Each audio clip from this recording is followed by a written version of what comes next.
Malipayong dayong kilom-kilom Subo, Kabisayan ug Mindanao uban ni Dr. Iris ug ni CB diri sa Bukirang Barangay sa Kasili sa Konsolasyon sa amihan ang Subo kini si Leo Lastimosa. Magpasalamat nga sa makausapa inyong gipadayon sa inyong tagsa-tagsa ka mga Pinoy-anan. Karong hapuna ang atong sugilano naguluhan bayad sa gubat.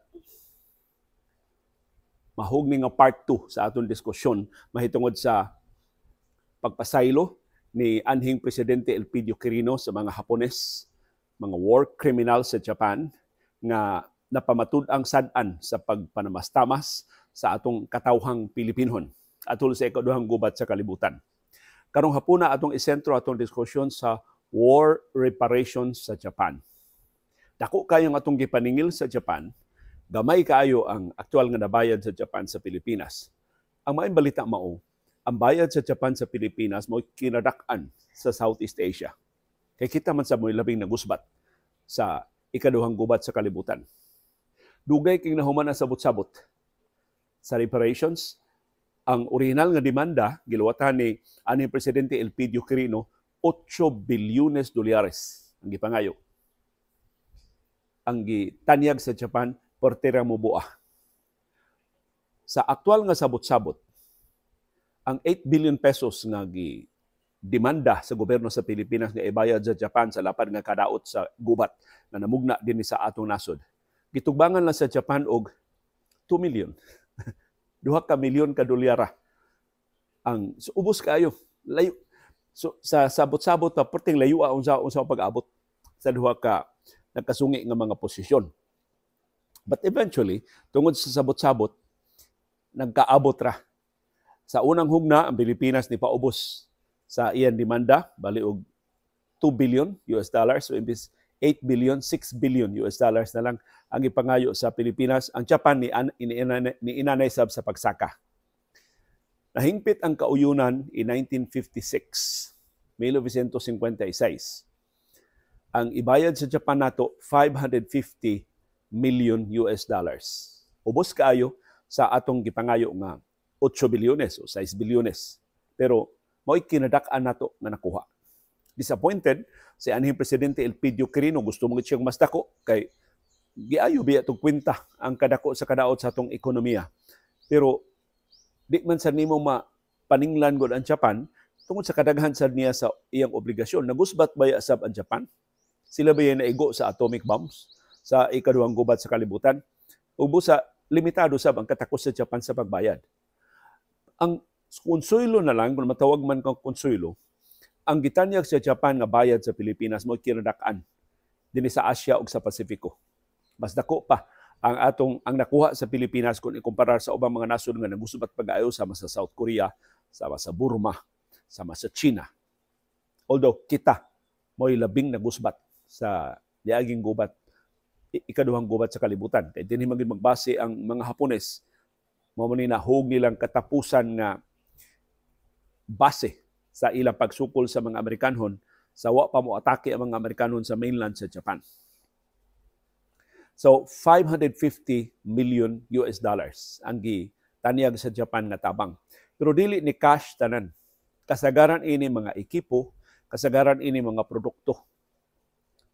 So sama sa panahon karon nga apiki gani ang ekonomiya, apiki gani ang industriya, maglikay ang mga kompanya o mga industriya og cash out.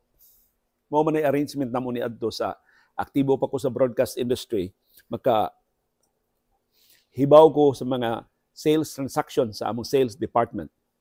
Dunay mga higayon nga ang kompanya mo ingon, gusto mi mo sponsor sa inyong kalihukan, pero wa mi cash. Kay problema mi sa cash flow, mahimo ba produkto lang ang among ihatag. Usually, mo balibad ana ang ABS-CBN sa una, kay ang ABS-CBN, cash man gito ang among dawaton ng mga advertisements. Pero nagitawag ng mga X-deals. Mo nang X-deal. No, why cash? Produkto lang. So, ang among produkto sa ABS-CBN, airtime man, mo imong itanyag, ibugti sa ilasang produkto. Mo na nga, dunay mag-X-deal na mo o mga t-shirts. So, sila mo printa sa mga t-shirts. Doon ay mag-deal na mo pagkaon. So, ikwintahon ang cost sa airtime, pila man ang cost sa pagkaon nga ilang isupply. Doon ay mo deal na mo og bottled water. So kwentahon pila bottled water ilang ihatag, pila ang exposure sa airtime sa DYAB o sa Channel 3 o sa DYLS o unsa nga platform ang ilang ganahan nga gamiton sa ilang advertisement, sa ilang advertising campaign. Unsay mo haom. Kung younger ang ilang audience, ari sila sa FM. Kung mas mature ang ilang audience, ari sila sa AM. Kung gusto silang mas dako pa jud nga exposure, ari sila sa Channel 3. Of course, gamay ra kaayo ang ilang exposure kay mahal man kaayo ang airtime sa Channel 3 kung ikumpara sa radyo. So mao na ang mga ex-deal sa una. Dili exclusively ex-deal ang Japan o sa Pilipinas sa war reparations. Pero ang dakong bahin sa bayad sa Japan, pinagi sa mga ekipo, dili cash. Nasabutan sab nga ang 550 million US dollars nga ibayad sa Japan sa Pilipinas, itagi-tagi og hatag for 20 years.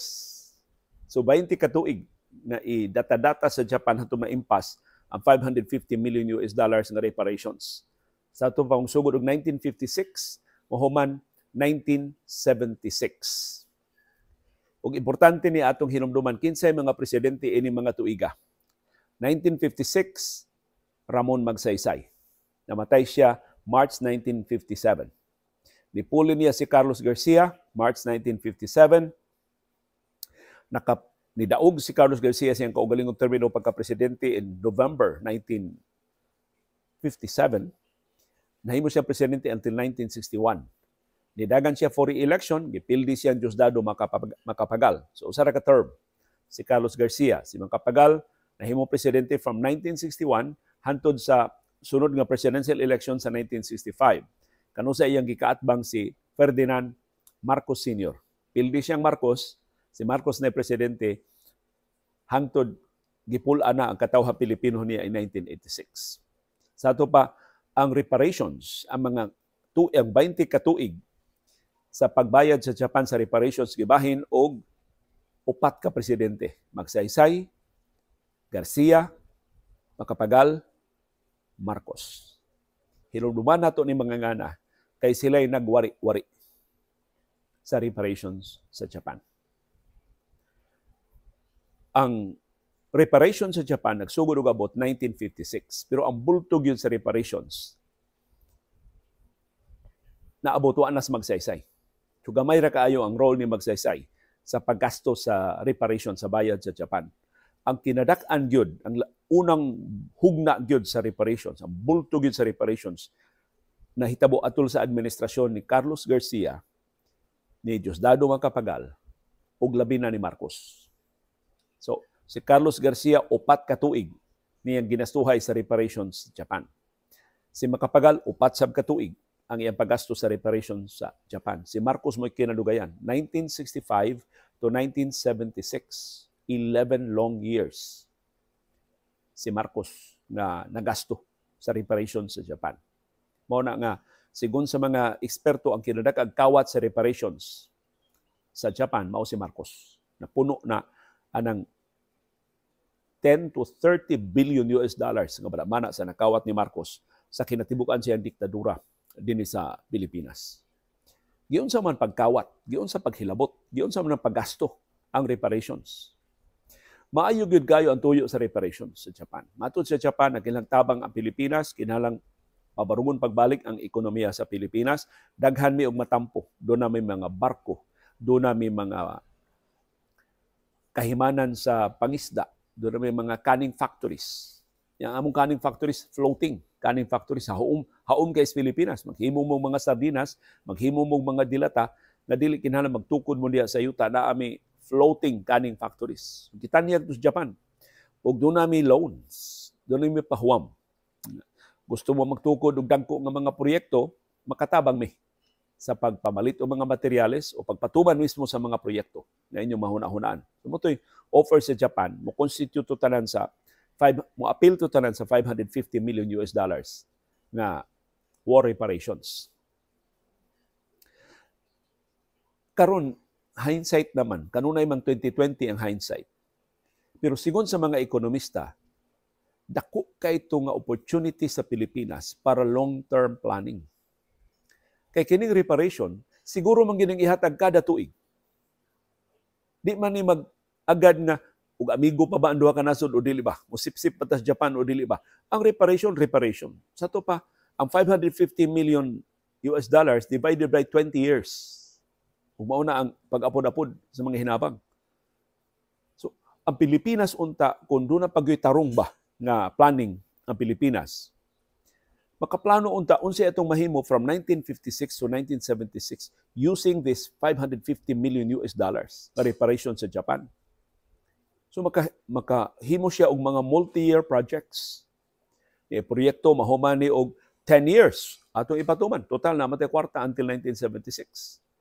Programang mahuman og 5 years. Kaya kay ni aton ipatuman. Total na matay kwarta for the next 20 years. Kaanugon why long-term planning ang gobyerno sa Pilipinas. Nag-iyahay ang mga presidente nga nagpuli-puli. Si Ramon Magsaysay, balig usar ka tuig sa reparation ang iyang nakontrolar. Unsa iyang mga plano, wa ipadayon ni Carlos Garcia, ang iyang vice-presidente nga nipuli niya. Bisag managsama sila o partido. Bisan unsay plano ni Carlos Garcia sa reparations, wa tumana ni Diosdado Macapagal. Doon naman siya iyang kaugalingong mga plano sa reparations. Unsay naumol nga plano ni Macapagal, wa labaw pang gibasura ni Presidente Ferdinand Marcos Jr. Nagpanilap naman siya pagkawat sa reparations gikan sa Japan. So mutoy usas sa mga kapildihan sa ato reparations na kung tarong pang ato mga leader in 1956 pagsugod og abot sa reparations sa Japan, duna unta tay higanting mga irrigation projects, duna unta tay mga higanting mga water dams, mga pag-impound sa tubig aron dili magbaha ug aron doon na tay igo nga tubig atol sa El Nino sa mga tingnihit, sa mga buwan nga tingnihit. Kadaghan unta sa ato mga road projects, mga higanting nga mga taytayan, mga higanting nga mga infrastruktura, mapuslan, magastuhan unta. Kay doon naman tayo sigurong kwarta sa musunod nga 20 ka tuig. Pero why nahitabo? Ang nahitabo mao ni 1957, usa ka tuig human nag-abot-abot na ang reparations gikan sa Japan. Nag-umol ang Kongreso og balaudnon. Unsaon paggasto ang reparations sa Japan? Ang balaudnon nagkanayon nga ang palabihon sa reparations mao ang private sector. So, limitado ra ang gahom sa gobyerno sa paggasto sa reparations. At least 60% sa reparations igahin sa pribado nga mga kompanya. Aron makabarug dayon ang pribado nga mga negosyo, makabarug dayon ang pribado nga mga industriya, makabarug dayon ang nasudnong ekonomiya. Mao toy logic sa reparations law in 1957. Pero misleading kayo. Ang private sector mao'y gipalabi sa binahinay na sa reparations, pero ang magbuot kinsay makadawat sa kwarta mao ang Office of the President. So sa nisunod nga katuigan, ang Office of the President pertindakuan niya og pork barrel. Angan mao ang reparations funds gikan sa Japan or ang reparations projects gikan sa Japan. Ang presidente ra mao'y magbuot kinsay unsaon paggamit ang kwarta.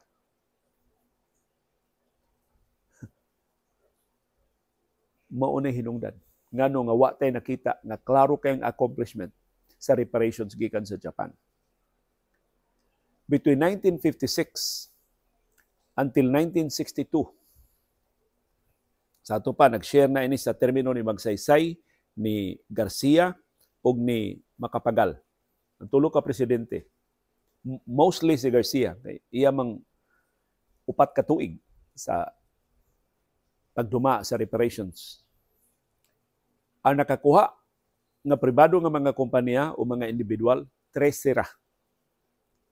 For how many years? 56 to 61. Sud sa 5 ka tuig. 13 ra ka mga kompanya o mga individual ang nakakuha sa mga proyekto sa reparation sa Japan. Sa kadaghas tabanganan sa tibok Pilipinas, 13 ra ka mga kompanya o mga individual ang napilian nilang presidente Carlos Garcia o presidente Diosdado Macapagal kinsay makadawat sa reparations. Presidente Magsaysay, Ramon Magsaysay. Naka-appeal. Pero kadiyot ra kay siya Magsaysay. Yun sa ni pag-justify nilang Garcia ug ni Macapagal nganong 13 raman ka mga kompanya o mga individual ang nakasipong sa reparation sa Japan sa first 5 years sa pagpatuman sa mga proyekto. Mao na nga kung imong sublion ang mga proyekto ang initial projects sa reparations, hilabihan ka salikwaot, hilabihan ka katawanan, hilabihan ka bugal-bugal, labihan ka kurakot. Pananglitan. Niingon ang Japan, daghan kay sila mga fishing boats. Wa maguba sa ikaduhang gubat, kung matod sa Japan, kining mga fishing boats, mga bag-o ni nga fishing boats, mapuslan ka ini sa pagbanhaw sa pangisda diri sa Pilipinas nga nagusbat pag-ayo atol sa ikaduhang gubat sa kalibutan. So, nagsusi ang Japan, kinsa may makakuha ini? Kinsa may angayan ng hatagan ini mga fishing boats? Of course, ang Japan, igo lang mo tanyag. Ang modesider kinsa makakuha sa fishing boats, mao na ang gobyerno sa Pilipinas, namely ang Office of the President. Kaya nahimong mga presidential pork barrel ang reparation sa Japan. So ang unang tanyag sa pagkuha sa mga fishing boats, ang Bureau of Fisheries. Natural. Ang Bureau of Fisheries nga mo'y labing nahibaw unsay panginahanglan sa fishing industry. So iyang kuhaon ang mga fishing boats, ang plano sa Bureau of Fisheries, gamiton to nila pagpatuman og mga programa aron nga makabalik dayon sa ilang panginabuhi ang mga mangingisda human sa ikaduhang gubat sa kalibutan. Pero dito na nisod ang Office of the President. Ingon ang Office of the President, Tempa, Bureau of Fisheries. Ingon ang reparations law, ang private sector mo'y atong palabihon. Niay pribadong kompanya nga among napilian mo'y hatagan ini mga fishing boats. Padaplin ang Bureau of Fisheries. Kay unsa may mahimo sa Bureau of Fisheries, tinudlo raman sila sa presidente.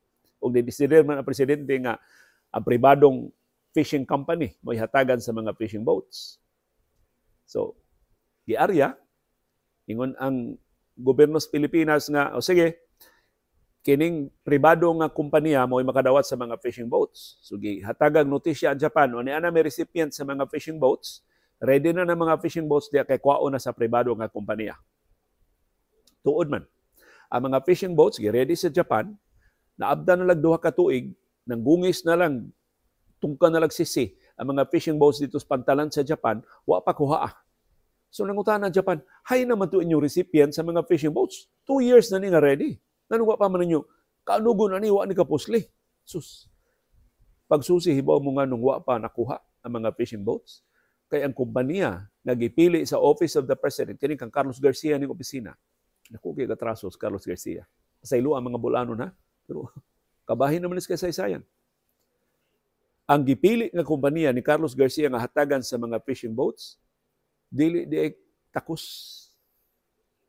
nga mukuha sa mga fishing boats ito sa Japan. Sa ito ba? Moral lang nagbintot-bintot ang Office of the President nga mao niyang hatagan, wa gani day capability among kompanya pagkuha sa mga fishing boats gikan sa Japan. Haska binuanga. So, naanugon. Wa kapuslis sa Japan, kay reserba para sa atong panginahanglan sa Pilipinas, labaw na wa kapuslis Pilipinas, kay ang kompanya diyang gihatagan sa fishing boats, pinagi sa Office of the President, dili gani takos nga mukuha sa mga fishing boats. Wa gani sila mutabang paghimong arrangement aron nga mga fishing boats mahato din sa ato sa Pilipinas. Usa lang na. Laing proyekto kadtong floating canning factories. Ang Japan mapagrabuhon kay ni offer. Doon na sila 2 kahigante nga mga floating canning factories. Aron mabuhi dayon ang mga industriya sa paghimog mga sardinas, mga dilata, ng mga produkto sa kadagatan. Maglutaw-lutaw sa kadagatan, manufacture o mga canned goods. Niingon na sab ang gobyerno sa Pilipinas, sige, na may pribadong kompanya nga hatagan ini mga floating canning factories. So niingon na Japan, okay, muhatag raming notisya, ma-ready na ang canning factories. Gamay na lang kay ni Guang, mahimo na ni nga i-transport diya sa Pilipinas. Pag signal Japan, ready na ang mga canning factories, gipahibaw sa gobyerno sa Pilipinas ang pribadong kompanya, okay na ang mga canning factories, kamo may mga beneficiaries, kuhaan na to ninyo. Sus. ang kumpanya nga gi-designate sa Office of the President dili ka mo-operate sa kaning factories. So na sila mga hasog kuha, gasto-gasto pa sila. Di man sila ka mo-operate sa kaning factories. Kana bang gidiretso nag-assign, wag gani ba umauni ang inyong proyekto. So pagsusi na karon, nganong wa man ni magkadimao ang assignment sa mga projects? Nganong wa man ni makuha ang mga fishing boats o ang mga floating canning factories? Mao ni. Ang basis sa Office of the President, kinsa ray suod sa presidente.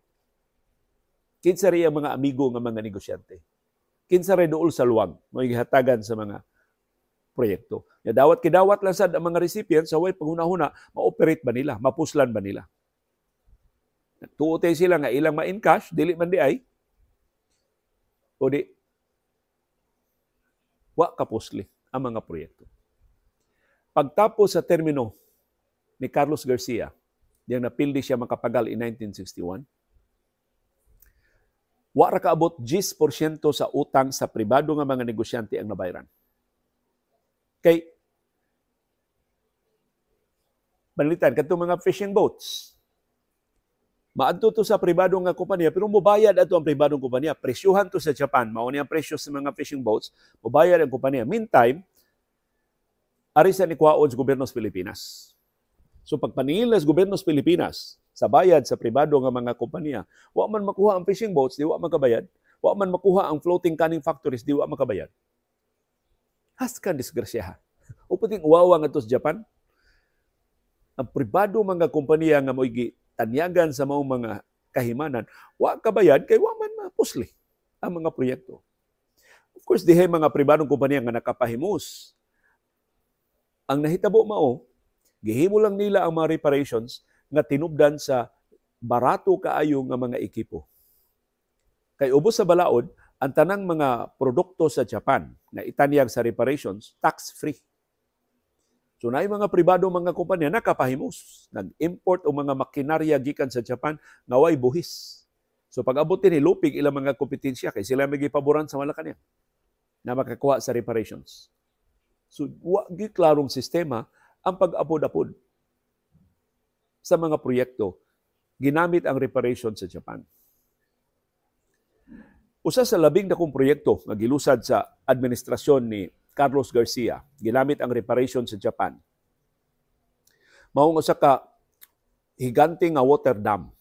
Ang dam dunay katakos pagsuyop sa baha gikan sa Metro Manila, nya ipundo ang tubig para sa panahon nga tingnihit sama karon sa El Nino. Nindot kay ang proyekto. So ang Japan mo patuman kay sila may tag-iya sa pundo, nya sa una pa man nga practice, si tag-iya sa pundo, mo patuman sa proyekto. Sige, gi-survey sa Japan ang feasibility sa proyekto, ningon ang Japan okay, amo ning mapatuman ang proyekto, ginamit ang share sa reparations. Anang tuiga. Nawa na rin magkasabot. Daghang mga kontraktor nga amigo si Carlos Garcia gusto mo ambit sa proyekto. Daghan kay mga politiko ni ingon ayaw na tukura diha kay ato ng kontra ari tukura diri sa akong lugar ang proyekto. Wa magkadibao. Wa gyud gani kasugdi pagpatuman ang proyekto.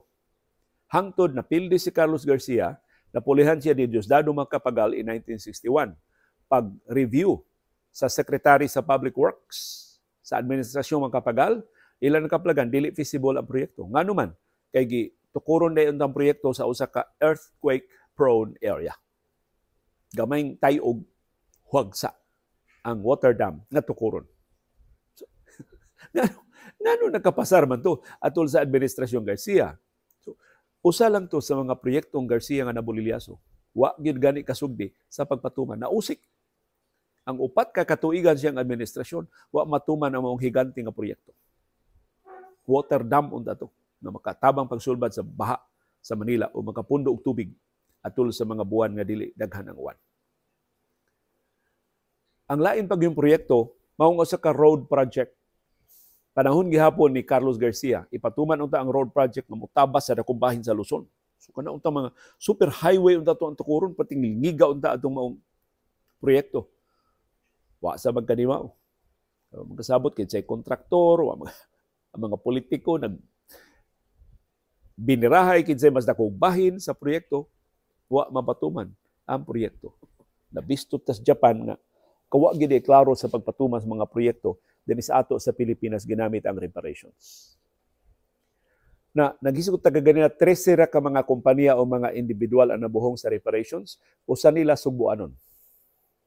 Tagulutos nga ang Ramon Durano Sr. Si Mano Amon usa sa labing nabuhong sa reparations gikan sa Japan. Ngano man kay panahon ni Carlos Garcia gikontrahan siya sa mga Osmeña dinhi sa Subo. Kay ang mga Osmeña didto man ni Diosdado makapagal. So nahibaw si Carlos Garcia, maglisod siya din ni Subo. Kaya kaniadto pa ang Subo, mo uso sa labing daghan og voting population sa tibok Pilipinas. Karon kita mo most populous sa tanang probinsya sa Pilipinas, hasta kaniadto. Dili kita mo kinadaghanan, pero parte daghanan nato mga botante. Moto nga si Carlos Garcia, nagsay-site ng daan siyang re-election campaign sa 1961. Kilang doon na siya leader din sa Subo. Ang mga Osmeña, dito naman ni Diosdado makapagal, so nangita sila og kinsa may mga kaatbang sa mga Osmeña din sa Subo na makada sa iyang kandidatura ni Carlos Garcia. Ang ilang nakitaan si Mano Amon. Kay si Ramon Durano Sr. nitong higayuna, doon naman siya gitawag nga Durano, Susa, Calderon, Sibico combine. Mura mag-koalisyon karon. Combine ang tawag sa una. So si Mano Amon Durano, iyang aliados politika si Sosa, o ang iyang mga umagad na silang Tito Calderon sa Habagatang Subo, o si Dodong Sibico sa Kasadpang Subo. So, ingos Carlos Garcia, kini, doon ako'y ling-on nga mga aliado diha sa Subo. Putong gisuod pag-ayo ni Carlos Garcia, si Mano Amon Durano. Lain nakapasuod ni Mano Amon o ni Carlos Garcia, mao ang asawa ni Carlos Garcia di Matagaman, taga Subo. Ang manghod nga babay naminyo man og almendras nga pag-umangkon ni Mano Amon nga taga Danau.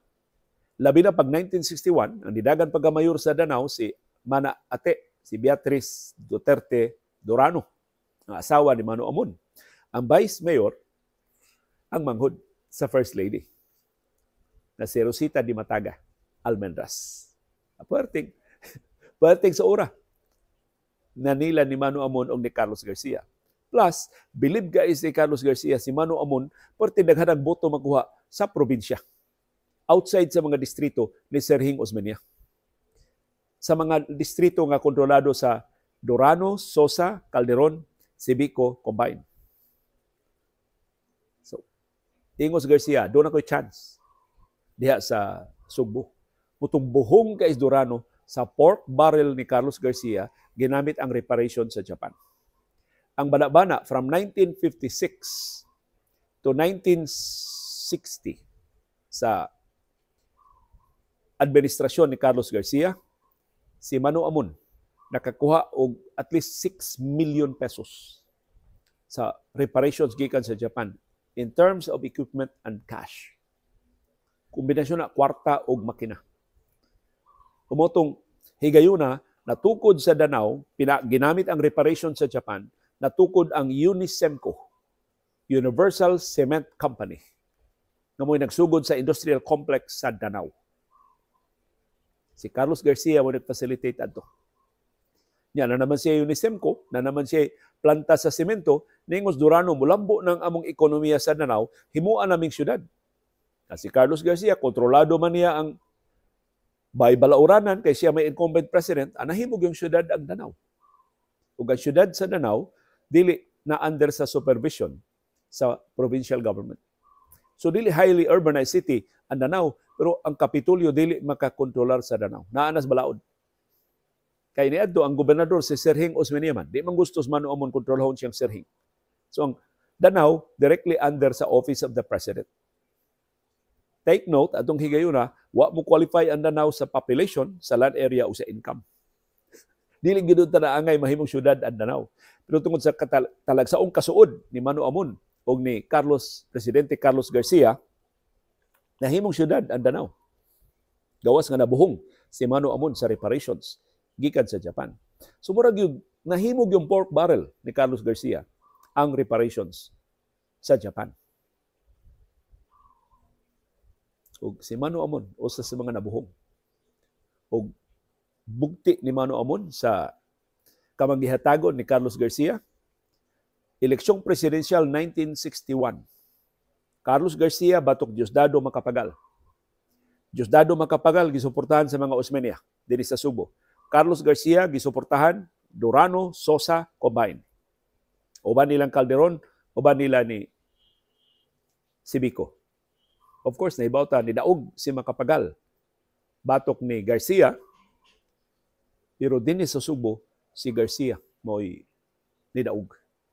Labihang daghan ng boto ni Carlos Garcia din sa Subo. In fact, sa tibuok Pilipinas, kinadaghan ng boto na kuha ni Carlos Garcia, gikan din sa Subo.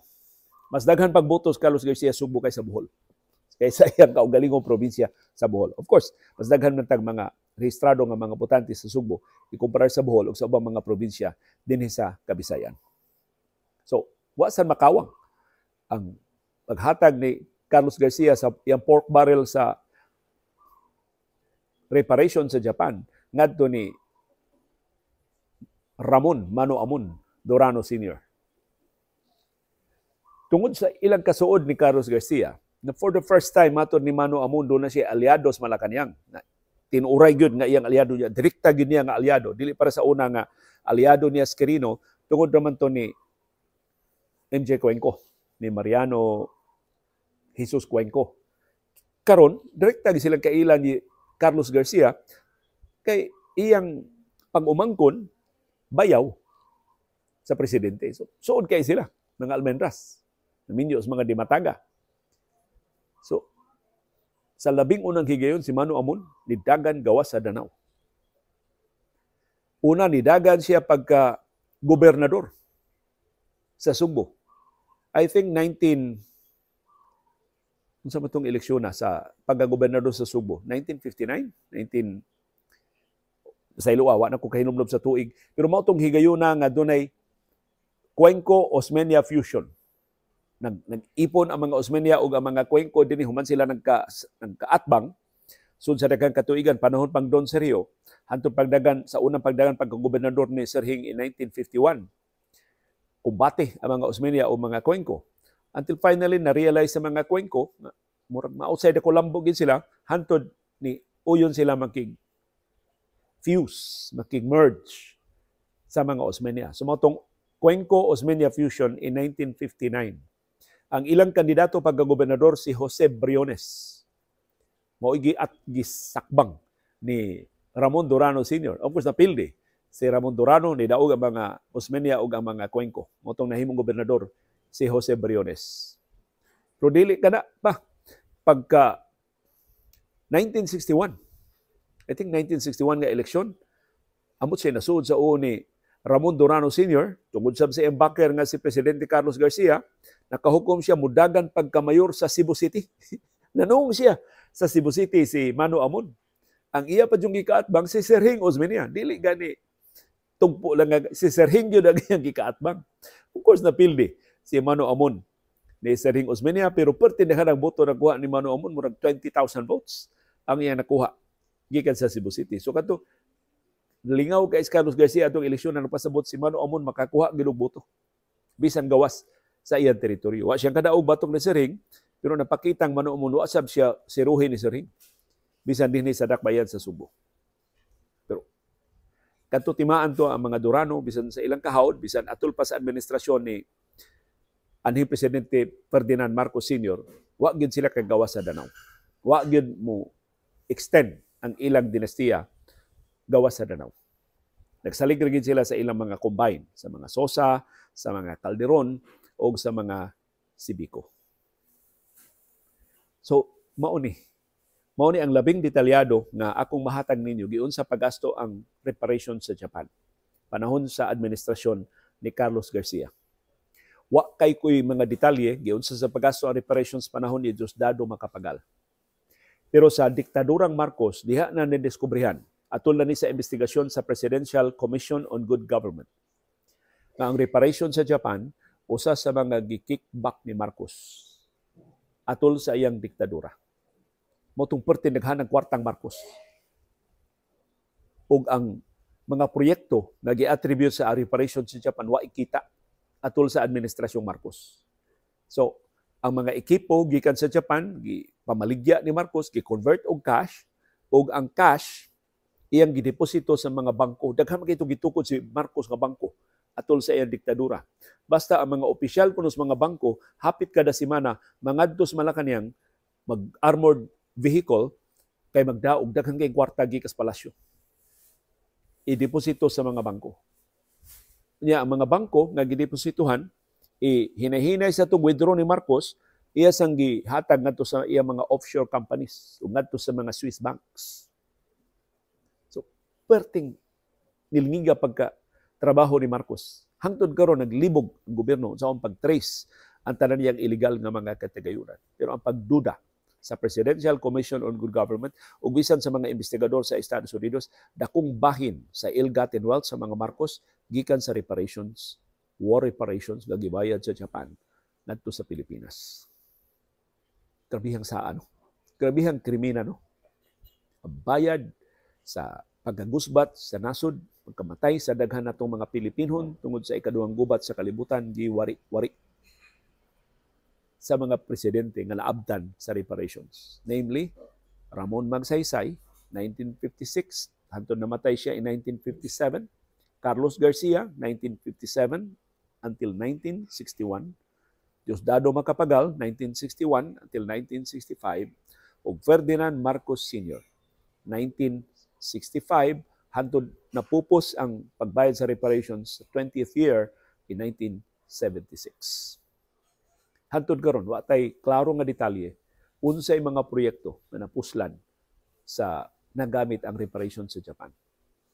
Sigon sa pagtuon sa University of the Philippines, sa World Bank, sa International Monetary Fund ug ubang mga ahensya nga nisuway pagsubay hain padung ang kwarta sa reparation sa Japan, ang bugtong beneficiary na klaro na nakabenepisyo sa reparation sa Japan mao ang atong shipping industry. Kay ang mga barko gikan sa Japan para kargamento, para sa mga pasahero, napuslan yun. Nilambo ang atong maritime industry. O dito magsugod in fact ang atong paglambo sa atong maritime industry na banhaw ang atong maritime industry kay nga gusbat man ang tanang mga barko atol sa ikaduhang gubat sa kalibutan tungod sa mga barko gikan sa Japan. Maura na nga mga bahin sa reparations nga nahitsura, na napuslan sa Pilipinas. Kaanugon. Kung tarong pa ang atong mga politiko, kabuhong na unta di ay sa Pilipinas ug sa atong nasudnong ekonomiya karon. Kaanugon sa damo kay bayad sa Japan, kita kinadak-an nakuha nga reparations gikan sa Japan tungod sa atong kinadak-an sang kadaot sa ikaduhang gubat sa kalibutan, giwari-wari lang gihimo rang pork barrel sa atong mga presidente o sa ubang mga opisyal sa atong gobyerno. Kanusa man ta maleksyon? Kanusa man ta motagam? Kanusa man ta makamatngon? Nga gikinahanglan gyud sib magpili tag tarong nga mga leader aron dili ta binuangan. Ma-reparation man, mabuhis man, o international aid man, unsa man ang mga tinubdan sa atong panalapit. Hinaot na kining atong paglingi pagbalik sa atong kasaysayan, maka-reinforce ni sa atong determinasyon. Maka-inspire na natong dugang sa pagpangita ug paagi unsaon nga atong mabadlong ang pangurakot sa gobyerno. Unsaon makapili ta o mas tarong nga mga leader bisan sa hulga sa politikan ng mga dinastiya, bisan sa tentasyon sa vote buying, bisan sa panghudlat sa private army o ubang mga pagpanghasi sa umaabot nga mga eleksyon. Uban ni Dr. Iris ug ni CB diri sa Bukirang Barangay sa Kasili sa Konsolasyon, kini si Leo Lastimosa. Magpasalamat sa iyong padayon nga pagsubay o pagsalig o pagpaminaw sa atong panahom. Dayong kilom-kilom. Daghang salamat CB Girl, sus do bingbing girl gialumutan in town si CB Girl. Porting inita diri sa among nahimutangan. Thank you Bingbing.